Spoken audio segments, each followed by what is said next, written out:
Paper leak होना दुर्भाग्यपूर्ण है, लेकिन पेपर लीक को पहली बार थोड़ी हुआ। सचिन पायलट जी ने कितना बड़ा आंदोलन किया था पेपर लीक के खिलाफ। राजस्थान में अशोक गहलोत जी की जब सरकार थी तब यही राहुल जी तो मानते थे कि नहीं, पेपर लीक होना एक सिस्टम का प्रॉब्लम है, सरकार की प्रॉब्लम नहीं है।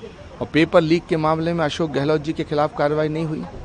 तो अगर पेपर लीक कांग्रेस की सरकार में हो तो वो गलत नहीं है, और अगर बीजेपी की सरकार में हो तो गलत है। असली मुद्दा ये है कि जो लीकेज है वो राहुल जी के दिमाग में है,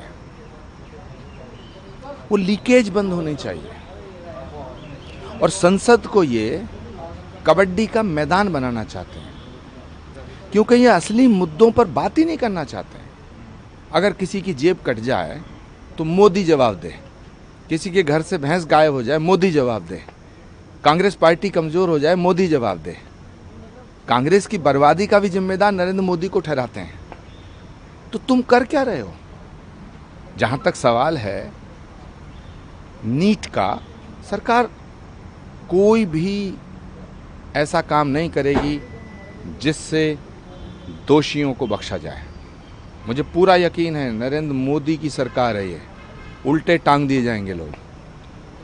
जिस तरीके से आज बारिश हुई, एयरपोर्ट परिसर का छत भी गिरा, प्रियंका गांधी सवाल उठा रही है कि नरेंद्र मोदी की सरकार में क्या हो रहा है, एयरपोर्ट के छत का इनोवेशन क्या है। राम मंदिर का सवाल उठा रही है कि वहाँ पर भी लीकेज हो रहा है। एयरपोर्ट की जो छत गिरी है ये तो यूपीए 2 में बना था, तो इस पे तो जवाब कांग्रेस को देना चाहिए कि इसका ठेका किसे दिया था। जहाँ तक राम मंदिर की लीकेज का सवाल है तो राम मंदिर ट्रस्ट देखेगा। आप तो कांग्रेस की लीकेज जो हो रही है उसको रोको। जो कांग्रेस पार्टी में लीक हो रहा है, सब इमारत दरक रही है। 2014, 2017, 2019, 2022, 2027 5 चुनाव राहुल गांधी जी के नेतृत्व में कांग्रेस की इमारत दरक रही है। इस लीकेज को कौन रोकेगा? पहले अपनी इस इमारत की चिंता करें, राम मंदिर की छत की चिंता ना करें, उसकी चिंता राम मंदिर ट्रस्ट करेगा।